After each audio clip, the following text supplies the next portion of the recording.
નમસ્તે વિદ્યાર્થી મિત્રો, આજે આપણે ધોરણ 6 માં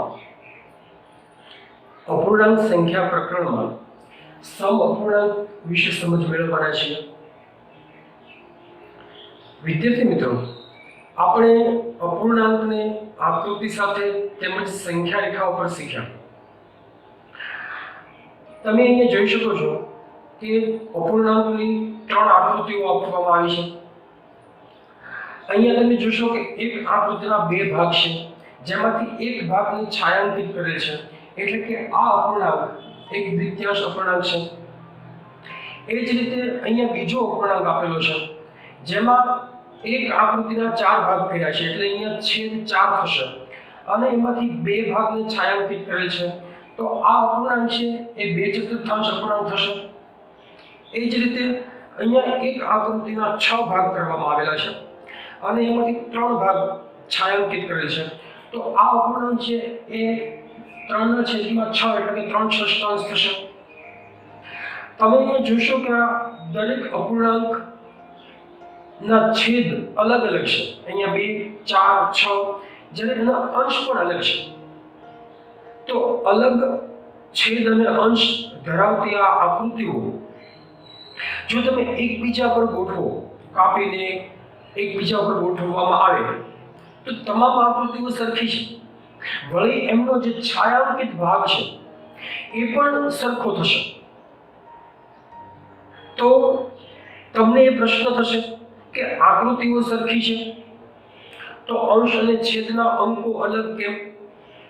તો વિદ્યાર્થી મિત્રો, અહીંયા તમે જોશો એક બાબતને વિચારજો કે જેમ આ આકૃતિના છેદ વધે છે એ જ પ્રમાણમાં એના અંશ પણ વધે છે, એટલે કે આંકડાકીય મૂલ્ય બદલવા છતાં આકૃતિનું મૂલ્ય બદલતું નથી, એમનું પ્રમાણ, એમની સાઈઝ બદલતી નથી। જો તમે ત્રણેય આકૃતિને એકબીજા પર ગોઠવો તો ત્રણેય સરખી થશે।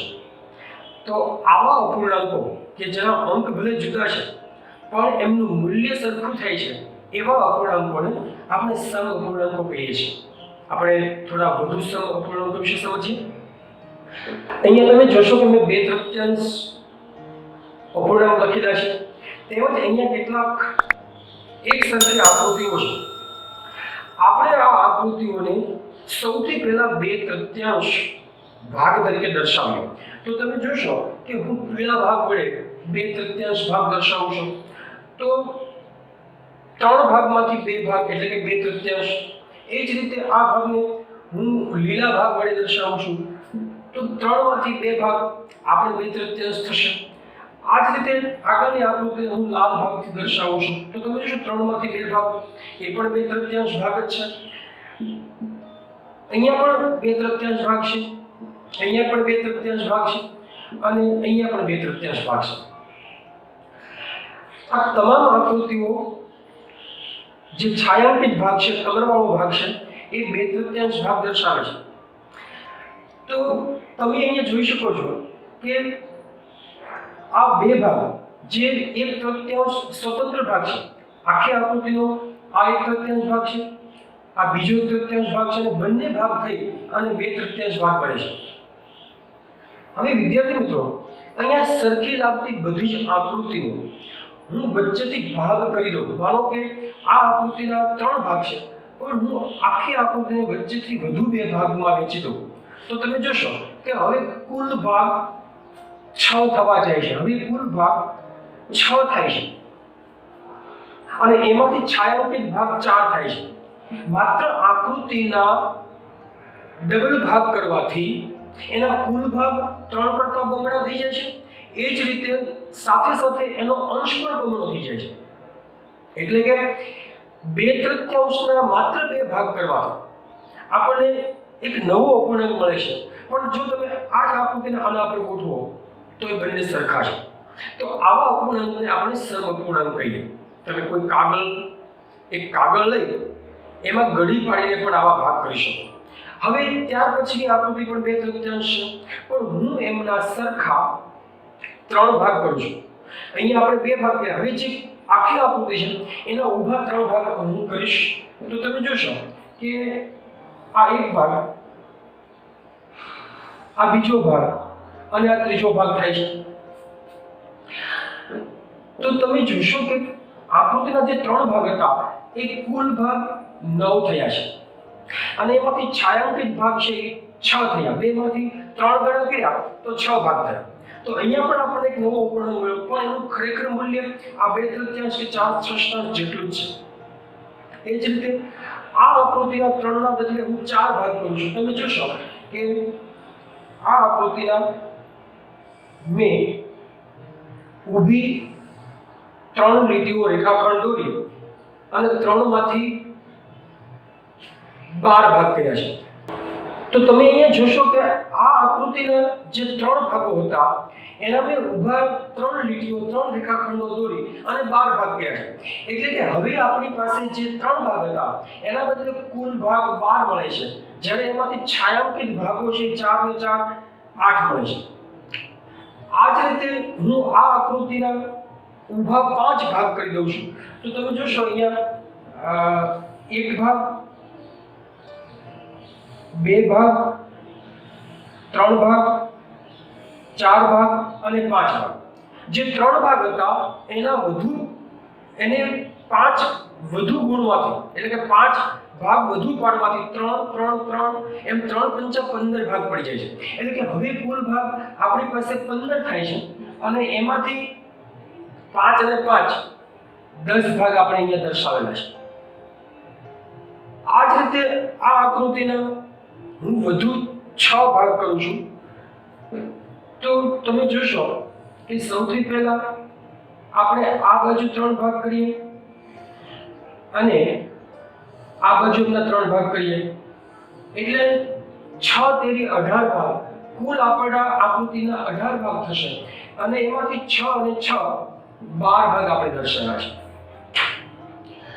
આ તમામ આકૃતિઓ જો એકબીજા પર ગોઠવવામાં આવે તો બધી જ આકૃતિઓ સરખી છે, પણ સરખી આકૃતિમાં જેમ જેમ આપણે છેદની સંખ્યા વધારતા જઈએ છીએ તેમ તેમ ઓટોમેટિક આપમેળે એના અંશ પણ એટલા વધતા જાય છે.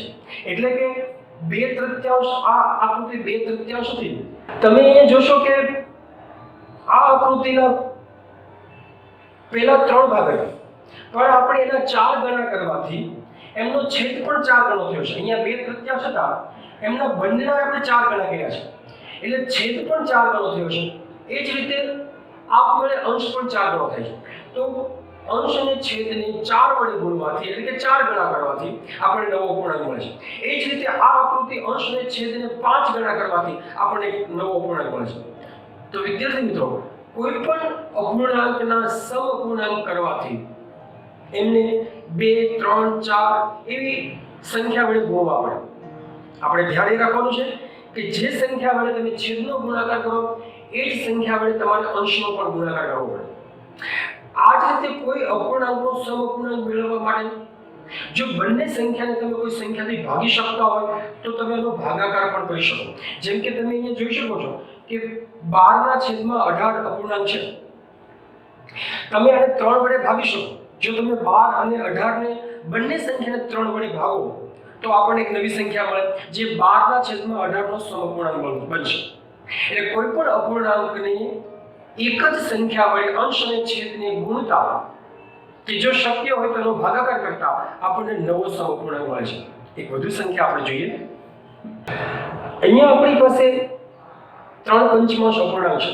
આપણે એને સૌથી પહેલા આકૃતિ વડે દર્શાવીએ તો કુલ ભાગ 5 છે, જેમાંથી આપણે 3 દર્શાવવાના છે. તો હું અહીંયા આ 3 ભાગ જે પીળા રંગના તમે જોઈ શકો છો તે 3 પંચમાંશ ભાગ છે. હવે આ અપૂર્ણાંકનું આપણે એક સમઅપૂર્ણાંક મેળવીએ. તો આપણે અગાઉ શીખ્યા એમ કે કોઈ પણ સંખ્યાને કોઈ એક જ અંક વડે ગુણતા આપણે એનો સમઅપૂર્ણાંક મળે છે. તો આપણે અહીંયા 3 વડે આનો ગુણાકાર કરીશું. જો કે તમે 2 3 4 5 10 50 100 કોઈ પણ સંખ્યા વડે ગુણાકાર કરી અને એનો સમઅપૂર્ણાંક મેળવી શકો છો. અહીંયા આપણે 3 જે અંશ છે એનો પણ 3 વડે ગુણાકાર કરીએ અને 5 જે છેદ છે એનો પણ 3 વડે ગુણાકાર કરીએ. હવે તમે જોઈ શકો છો કે આપણે આ આકૃતિના 3 ગણા કરીએ છીએ તો આપણે આ આકૃતિના 3 ભાગ એટલે કે જે ભાગ છે એના 3 ગણા ભાગ પણ કરવા પડે. તો હું તમે જોઈ શકો છો કે એક ભાગ કર્યો છે, બીજો ભાગ કર્યો છે અને ત્રીજો ભાગ કર્યો છે. તો 3 ભાગ કરવાથી તમે જોઈ શકો છો કે જે છેદ 5 હતા એના 3 ગણાથી આપમેળે 15 ભાગ થઈ જાય છે. એટલે કે હવે આપણી પાસે કુલ 15 ભાગ છે, જેમાંથી જે ભાગ 3 પીળા રંગના હતા એ 3 ભાગ આખે આખું થવાથી 3 ગણા થવાથી આપમેળે 9 થઈ જાય છે. એટલે કે 3 તેરી 9 અને 3 પંચા 15 એ આપણને એક નવો અપૂર્ણાંક મળે છે, જે 3 પંચા 15 નો 3 પંચમાંશનો સમઅપૂર્ણાંક છે. આ જ રીતે તમે આને 4 વડે ગુણાકાર કરીને પણ એક નવો અપૂર્ણાંક મેળવી શકો છો. અહીંયા તમે જોશો કે મારી પાસે 30/40 એવો એક અપૂર્ણાંક છે. આપણે આકૃતિ દોરતા નથી, પણ 30/40 નો જો સમઅપૂર્ણાંક તમારે મેળવવો હોય તો તમારે એવી સંખ્યા શોધવી પડે કે જે બંનેનો સામાન્ય અવયવ હોય, એટલે કે બંને સંખ્યાને તમે ભાગાકાર કરી શકો. તો 30 અને 40 એ સંખ્યાના અવયવો તમે જોશો તો બંનેમાં સામાન્ય હોય એવો અવયવ છે 1, 2, 5 અને 10. આટલા અવયવો છે. તો તમે આ સંખ્યાને 2, 5 કે 10 વડે ભાગાકાર કરી અને એનો સમઅપૂર્ણાંક મેળવી શકો. આપણે અહીંયા 5 વડે ભાગાકાર કરી એનો સમઅપૂર્ણાંક મેળવીએ છીએ. તો હું અહીંયા 30/5 કરું. એ જ રીતે મારે છેદને પણ 5 થી ભાગાકાર કરવો પડે. તો 30/5 કરવાથી આપણને 6 મળશે. એવી જ રીતે 40/5 કરવાથી આપણને 8 મળશે. તો તમે અહીંયા જોશો કે આ 6/8 એ આનો સમઅપૂર્ણાંક છે, જે આપણને ભાગાકાર કરવાથી મળે છે. આપણે એક સમઅપૂર્ણાંક ગુણાકાર કરવાથી પણ મેળવીએ. અહીંયા હું એક નવી સંખ્યા લઉં છું, 3/11. વિદ્યાર્થી મિત્રો, આ એક અપૂર્ણાંકમાં આપણે ગુણાકાર કરીને સમઅપૂર્ણાંક મેળવીએ.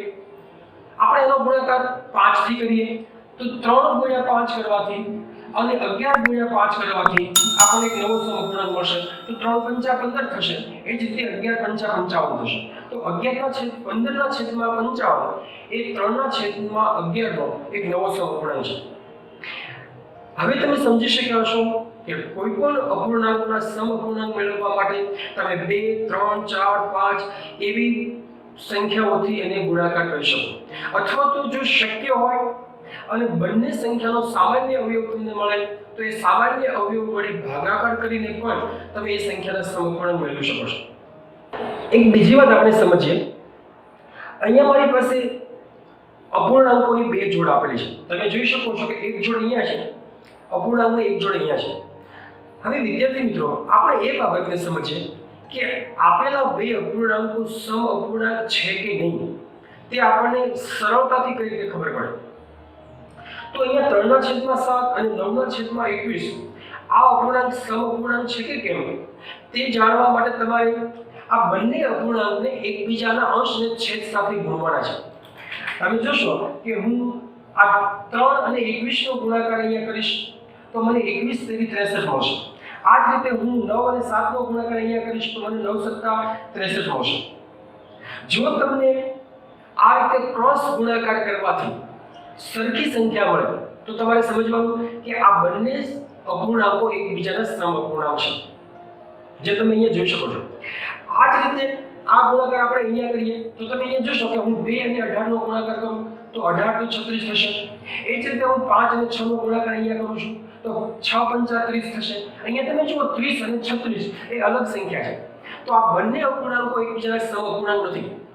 તો સમઅપૂર્ણાંકને ઓળખવાની આ ખૂબ જ સરળ રીત છે, જેમાં તમે પહેલા અપૂર્ણાંકનો અંશ અને બીજા અપૂર્ણાંકનો છેદ, એ જ રીતે બીજા અપૂર્ણાંકનો અંશ અને પહેલા અપૂર્ણાંકનો છેદ એ ગુણાકાર કરો.